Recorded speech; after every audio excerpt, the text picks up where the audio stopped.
Hello students, आपका स्वागत है मेरे YouTube channel LKS mathematics class में। आज जो है आप लोग के बीच में क्लास 10th का सामाजिक विज्ञान का जो है अर्थशास्त्र से जो आपका चैप्टर है वैश्वीकरण, उससे जो ऑब्जेक्टिव क्वेश्चन है वो देखेंगे और बहुत भी आया ऑब्जेक्टिव क्वेश्चन आपको देखने को मिलेगा और उम्मीद है कि आपके एग्ज़ाम में निश्चित रूप से इतना आएगा ही। तो आप लोग मेरे यूट्यूब चैनल को सबसे पहले सब्सक्राइब नहीं किए हैं तो सब्सक्राइब कर दीजिए और ज़्यादा से ज़्यादा इसको लाइक करके और शेयर करने की कोशिश कीजिए, क्योंकि इससे ज़्यादा जिन लोगों के पास फ़ोन है और पूरे बिहार तक आप लोग इसको फैला दीजिए। जिन लोगों के पास फ़ोन है, जो बच्चे तैयारी करते हैं, जिसके पास पैसे के चलते ट्यूशन नहीं जाते हैं, तो बच्चे मेरे यूट्यूब चैनल पर आके निःशुल्क सेवा में पढ़ाई कर सकते हैं। तो आइए देखते हैं अर्थशास्त्र का क्वेश्चन नंबर, वैश्वीकरण का सबसे फर्स्ट नंबर क्वेश्चन। वैश्वीकरण ने देशों को किया है। बहुत अच्छा क्वेश्चन है, आप लोग के सामने में आ गया है। वैश्वीकरण ने देशों को किया है। सबसे पहले समझें कि वैश्वीकरण का अर्थ क्या होता है। देखिए, वैश्वीकरण का जो असाधित अर्थ होता है, स्थानीय या क्षेत्रीय वस्तुओं या घटनाओं के घटनाओं के विश्व स्तर पर रूपांतरण करने की प्रक्रिया वह वैश्वीकरण का होता है। समझ गए ना? मतलब या तो स्थानीय या तो क्षेत्रीय हो, वस्तुओं या घटनाओं का जो विश्व स्तर पर जो रूपांतरण करने की जो प्रक्रिया होता है वो वैश्वीकरण के माध्यम से ही होता है। तो कहता है क्वेश्चन क्या, वैश्वीकरण ने देशों को किया है, कुछ दूर किया है, करीब किया है, तटी दूर किया है या दूर किया है। क्या होगा इसका आंसर बताइए, आपका इसका क्या आंसर होगा बताइए। तो याद रखिएगा, देखिए आपका ऑप्शन 4 है सामने में ABCD, तो इस क्वेश्चन का ऑप्शन जो हो जाएगा ऑप्शन नंबर B, करीब किया है। याद रखिएगा, आपके एग्जाम में आ सकता है कि वैश्वीकरण देशों क्या क्या क्या है, करीब किया है। बिल्कुल सही जवाब हो जाएगा। चलिए आगे देखते हैं नेक्स्ट क्वेश्चन आप लोग के सामने में। ये आप लोग के सामने में next question number 2। Question number 2 है आप लोग के सामने में। चलिए क्वेश्चन 2 है,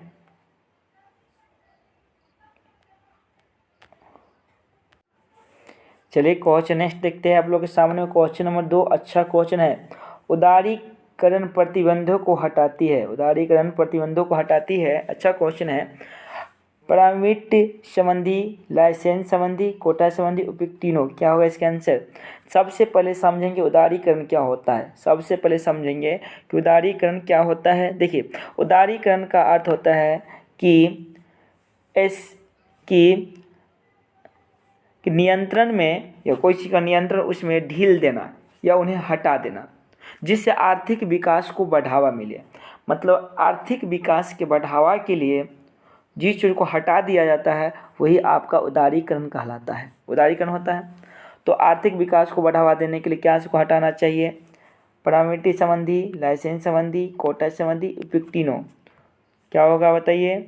इस क्वेश्चन का ऑप्शन नंबर 4 जो है बिल्कुल सही जवाब हो जाएगा, उपयुक्त तीनों। ठीक है ना? उदारीकरण का संबंध होता है कि आर्थिक विकास को बढ़ावा देने के लिए जो भी प्रतिबंध है उसको ढीला देना या हटाना। चलिए, तो ऑप्शन नंबर 4 बिल्कुल सही है, उपयुक्त तीनों बिल्कुल सही जवाब हो जाएगा। आइए नेक्स्ट देखते हैं क्वेश्चन नेक्स्ट आप लोग के सामने में ये रहा। आइए देखते हैं क्वेश्चन नंबर 3। क्वेश्चन नंबर 3 देखेंगे और अच्छा क्वेश्चन है। क्वेश्चन 3, आर्थिक सुधार लागू हुआ। अच्छा क्वेश्चन है और आपके एग्जाम में पूछा जा सकता है, VVI क्वेश्चन है। आर्थिक सुधार लागू हुआ वर्ष, आपका ऑप्शन फर्स्ट में है वर्ष 1992, 1990, 1991, 1981। क्या होगा इसका सही आंसर। देखिए, आर्थिक सुधार लागू जो है, भारत में आर्थिक सुधार की शुरुआत 1991 में हुई। इसलिए सबसे पहले जानेंगे आर्थिक सुधार लागू क्यों किया गया। कि भारतीय अर्थव्यवस्था जो है विकास जो है काफ़ी धीमी गति से चल रहा था। भारत का जो अर्थव्यवस्था है वो काफ़ी धीमी गति से चल रहा था। इसी को सुधार करने के लिए, आगे बढ़ाने के लिए आर्थिक सुधार लागू किया गया, जो आपका 1991 में लागू किया गया। याद रखिए 1991 में लागू किया गया था आर्थिक सुधार, 1991 में लागू किया गया था। और ये जो है लागू नरसिंह राव ने, नरसिंह, याद रखिएगा नरसिंह राव ने, ठीक है ना, नरसिंह राव ने, सरकार ने भारत की अर्थव्यवस्था में नई दिशा प्रदान किया था 1991 में। समझिए, जून 1991 बिल्कुल सही हो जाएगा। तो भारत की अर्थव्यवस्था काफ़ी धीमी गति से चल रहा है, उसी को आगे बढ़ाने के लिए नई आर्थिक नीति लागू किया गया। याद रखिए, अच्छा क्वेश्चन है। चलिए नेक्स्ट क्वेश्चन देखते हैं अब। आइए देखते हैं क्वेश्चन 4 आप लोग के सामने। ये रहा क्वेश्चन नंबर 4। यह है क्वेश्चन 4। भाई, बहुराष्ट्रीय कंपनियां बहुत हद तक अपने लागत मूल्य में लाती है। बहुराष्ट्रीय कंपनियां का चर्चा हो रहा है यहाँ पे, और अच्छा क्वेश्चन। और आपके एग्जाम में बहुराष्ट्रीय कंपनी से एक रिलेटिव क्वेश्चन मैट्रिक में निश्चित रूप से पूछे भी जा सकता है, और उम्मीद है कि आपके एग्जाम में भी ये क्वेश्चन पूछा जाएगा। सबसे पहले कि बहुराष्ट्रीय कंपनी क्या होता है। देखिए, बहुराष्ट्रीय कंपनी वो होता है जो अपने देश से अलावा किसी अन्य देश में सेवाओं को उत्पादन करते हैं, वस्तुओं या सेवाओं का उत्पादन करते, वो बहुराष्ट्रीय कंपनी होती है। सबसे पहले समझ गया। और कहते हैं बहुराष्ट्रीय कंपनी बहुत हद तक अपने लागत मूल्य में क्या करती है, कमी करती है, भारी वृद्धि करती है, वृद्धि करती है या साधारण वृद्धि करती है। क्या होगा इसका सही आंसर? तो इसका सही आंसर जो हो जाएगा आपका, सही आंसर जो हो जाएगा आपका, कमी करती है। बहुराष्ट्रीय कंपनी लागत मूल्य में क्या करती है, कमी करती है। समझ गए? बहुराष्ट्रीय कंपनी क्या होता है ये भी आप लोग समझ गए कि जो कंपनियां अपने देश के अन्य देश में जाकर वस्तु या सेवा को उत्पादन करते हैं वो आपका बहुराष्ट्रीय कंपनी होती है। तो बहुराष्ट्रीय कंपनी जो होती है अपने लागत मूल्य में कमी करती है। ठीक है, आइए नेक्स्ट क्वेश्चन देखते हैं। आइए देखते हैं क्वेश्चन नंबर आप लोग के सामने में यह है क्वेश्चन नंबर 5 देख रहे हैं कि विकसित राष्ट्र श्रम के निर्बाध प्रवाह में उत्पन्न कर रहे हैं। अच्छा क्वेश्चन है। विकसित राष्ट्र क्या होता है? जो देश विकसित होता है वह विकसित राष्ट्र मतलब देश होता है। श्रम के निर्बाध में प्रवाह करता है, सहयोग, बाधा, रियायत, सहूलियत। क्या होगा इसका सही आंसर? याद रखिएगा कि विकसित राष्ट्र श्रम जो है निर्बाध प्रवाह में जो है उत्पन्न कर रहे हैं, तो आपका आंसर हो जाएगा बाधा बिल्कुल सही जवाब हो जाएगा, बाधा। समझिए ना, बाधा हो जाएगा। चलिए आगे देखते हैं नेक्स्ट क्वेश्चन।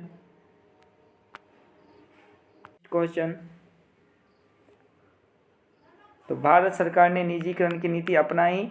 निजीकरण का मतलब बता दिए, जो सार्वजनिक क्षेत्र, जो सरकारी राज्य या सरकार का हो, जिसमें निजी लोग उस पर लाभ उठा सके, ये आपका निजीकरण होता है। और इसकी नीति 1991 में लागू हुई, नीति अपनाई गई। आइए नेक्स्ट क्वेश्चन देखते हैं आप लोग के सामने में। यह है क्वेश्चन नंबर 7। निम्नलिखित में निवेश की सुविधा नहीं है। निम्नलिखित में निवेश की सुविधा नहीं है। अच्छा क्वेश्चन है। बिजली बिल, भूमि, भवन, मशीन। क्या होगा इसका सही आंसर? देखिए, निवेश का मतलब क्या होता है, मतलब कोई भी कंपनी है उसके मतलब लाभ कमाने हेतु जो रकम लगाया जाता है वो आपका निवेश होता है। समझिए ना, कोई कंपनी है जो लाभ कमाने हेतु रकम लगाया जाता है या लगाता है, वो आपका निवेश होता है। समझिए ना। तो किस कंपनी से, बताइए, आप बताइए कि किससे आप लोग हम लाभ कमा सकते, सुविधा नहीं है, निवेश की सुविधा नहीं है। मशीन से, भवन से, भूमि से, बिजली बिल से। देखिए, भवन से भी आप लाभ कमा सकते हैं, मशीन से भी, भवन से भी, भूमि से ही। बिजली बिल से आप लाभ नहीं कमा सकते हैं। तो आपका बिल्कुल आंसर हो जाएगा option number A. Option number 1 बिल्कुल सही जवाब हो जाएगा आप लोग का। ठीक है ना। आइए देखते हैं अब नेक्स्ट क्वेश्चन आप लोग के सामने में। क्वेश्चन नंबर 9 देखेंगे। 8 है ये क्वेश्चन। विदेश निवेश का उद्देश्य क्या होता है? विदेश मतलब कहने मतलब ये हुआ कि विदेश, यहाँ पर विदेशी होनी चाहिए, विदेशी निवेश का उद्देश्य होता है। निवेश का मतलब यही बता दीजिए, जो वह कोई भी कंपनी जो लाभ हेतु रकम लगाता है वो आपका विदेशी निवेश कहलाता है। तो विदेशी कंपनी जो है वो उद्देश्य, उसका उद्देश्य क्या होता है? हानि न लाभ न हानि, लाभ उपयुक्त तीनों। मतलब विदेशी कंपनी का क्या उद्देश्य होता है? वह उपयुक्त मतलब हानि में रहे या लाभ न हानि या लाभ या उपयुक्त तीनों। तो विदेशी कंपनी लाभ के प्रत्यक्ष में रहते हैं हमेशा। विदेशी कंपनी हमेशा लाभ के प्रत्यक्ष में जुड़े रहते हैं। चलिए, तो आपका इसका आंसर ऑप्शन नंबर 3 जो है बिल्कुल सही जवाब हो जाएगा।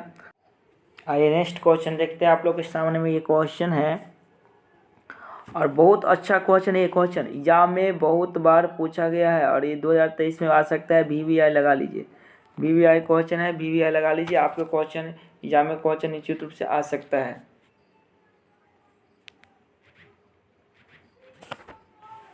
क्वेश्चन है क्या, क्वेश्चन को समझते हैं।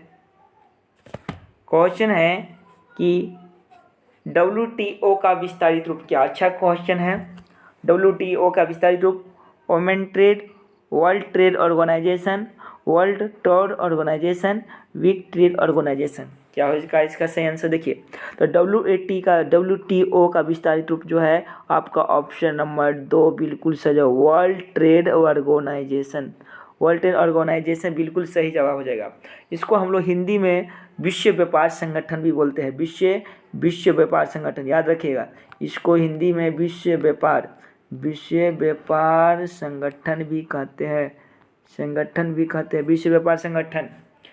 WTO को हिंदी में विस्तारित रूप में विश्व व्यापार संगठन भी कहते हैं, समझिए।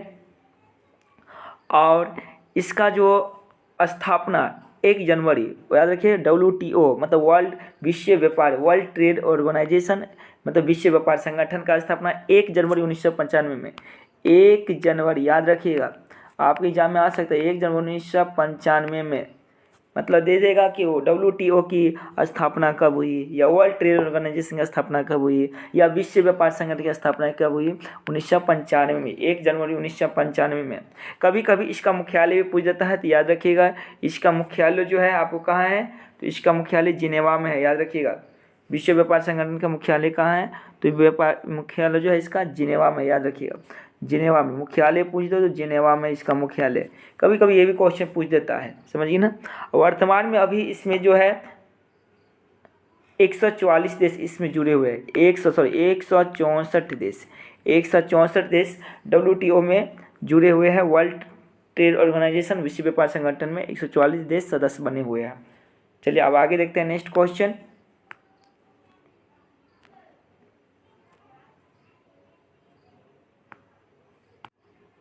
आइए नेक्स्ट क्वेश्चन देखते हैं और क्वेश्चन नंबर ये आपका 10 है। अच्छा क्वेश्चन है।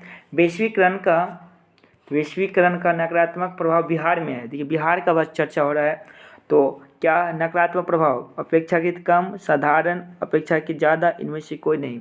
क्या होगा इसका सही आंसर। देखिए बहुत अच्छा क्वेश्चन है आप लोग के सामने में। ये वैश्वीकरण का मतलब बतला दिए थे कि वस्तुओं या घटनाओं जो विश्व स्तर पर रूपांतरित किया जाता है वो आपका वैश्वीकरण होता है।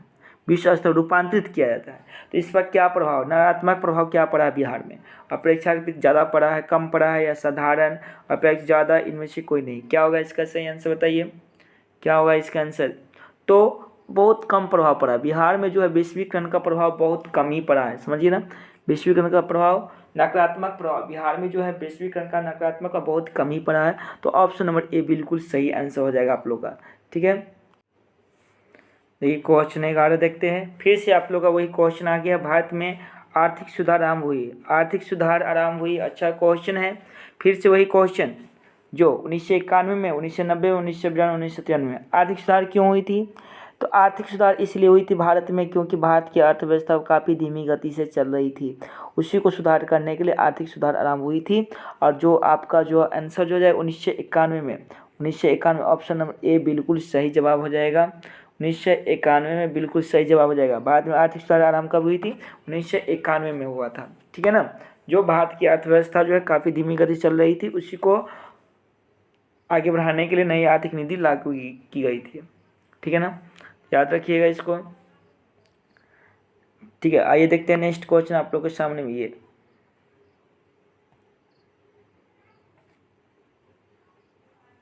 चलिए अच्छा क्वेश्चन है आप लोग के सामने में और इस क्वेश्चन को देखेंगे हम लोग।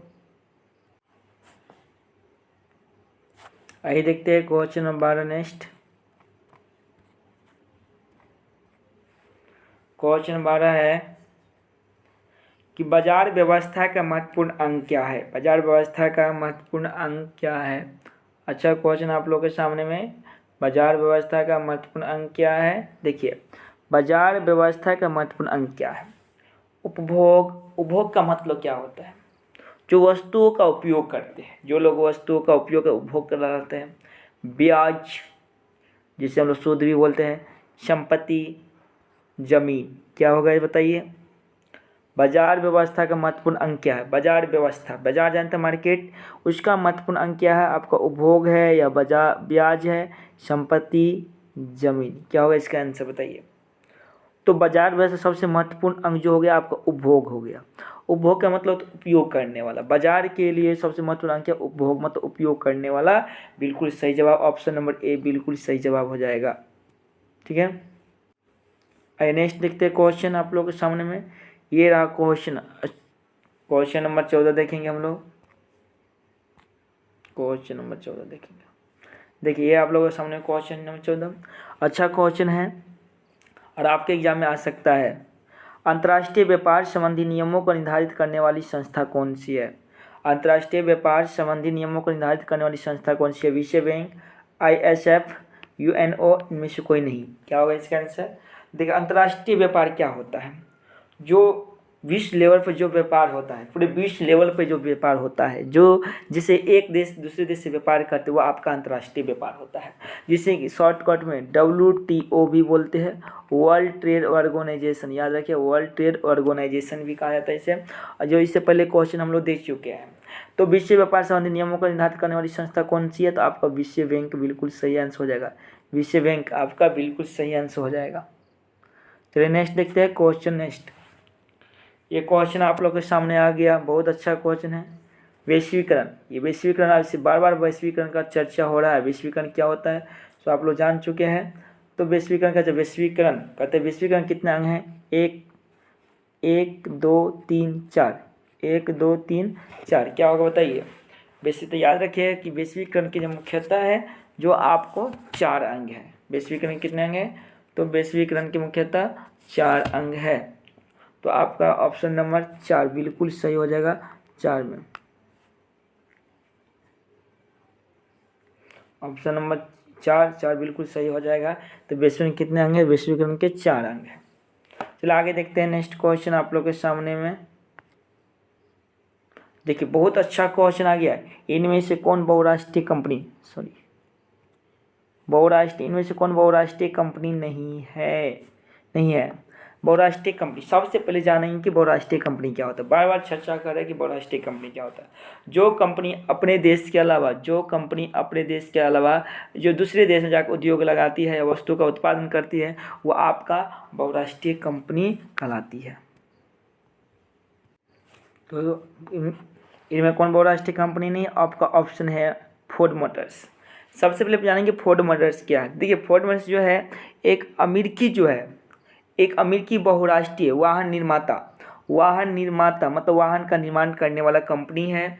और यह जो है 1903 में 16 जून 1903 में जो है लागू किया गया था, समझिए ना। तो याद रखिए, कितना याद रखिए ना कि फोर्ड मोटर्स जो है एक अमेरिकी वाहन बहुराष्ट्रीय कंपनी है। और आगे का जो बात करते हैं, ये आपका देखिए दूसरा नंबर में क्या है? सैमसंग। तो सैमसंग जो है यह एक दक्षिण कोरिया का बहुराष्ट्रीय इलेक्ट्रॉनिक कंपनी है। याद रखिएगा, सैमसंग जो है ये जो है आपका दक्षिण कोरिया का, याद रखिए दक्षिण कोरिया का एक इलेक्ट्रॉनिक कंपनी है। ये आप समझ गए कि अमेरिका का फोर्ड मोटर्स जो समझ गए है कि अमेरिका का एक वाहन राष्ट्रीय कंपनी है। और सैमसंग जो है आपका दक्षिण कोरिया का बहुराष्ट्रीय कंपनी है, समझिए ना। और कोको बात करते हैं पार्ले से पहले हम कोको कोला का चर्चा करते हैं। और कोको कोला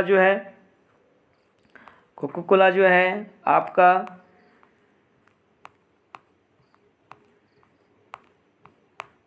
देखिए कोको कोला जो है आपका यह जो है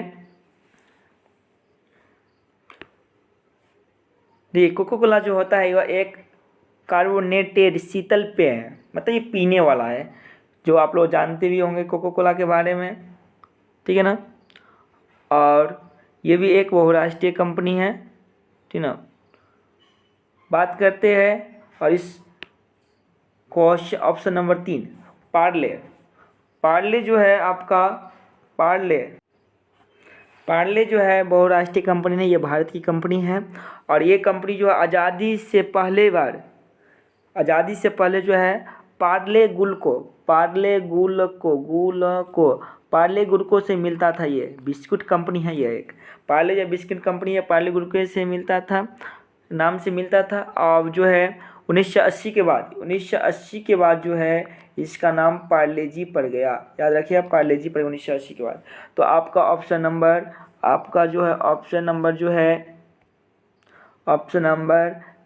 3 बिल्कुल सही जवाब हो जाएगा। इनमें कौन बहुराष्ट्रीय कंपनी नहीं है, तो ऑप्शन नंबर 3 बिल्कुल सही जवाब हो जाएगा आप लोग का। ठीक है, नेक्स्ट क्वेश्चन की ओर चलते हैं। और आप लोग के सामने में ये रहा नेक्स्ट क्वेश्चन। देखिए क्वेश्चन अच्छा क्वेश्चन है ये 17 नंबर, क्वेश्चन नंबर 17 अच्छा क्वेश्चन है। इसी प्रकार आप लोग को अगर अच्छा लगता है तो मेरे चैनल को नीचे तो लाइक कीजिए, कमेंट कीजिए, शेयर कीजिए, पूरे बिहार में इस चैनल को फैला दीजिए। और उम्मीद रखिए कि आपके एग्जाम में इस प्रकार क्वेश्चन आएगा ही। उम्मीद रखिए कि आपके एग्जाम में इस प्रकार क्वेश्चन आएगा ही। तो क्वेश्चन देखते हैं क्या है।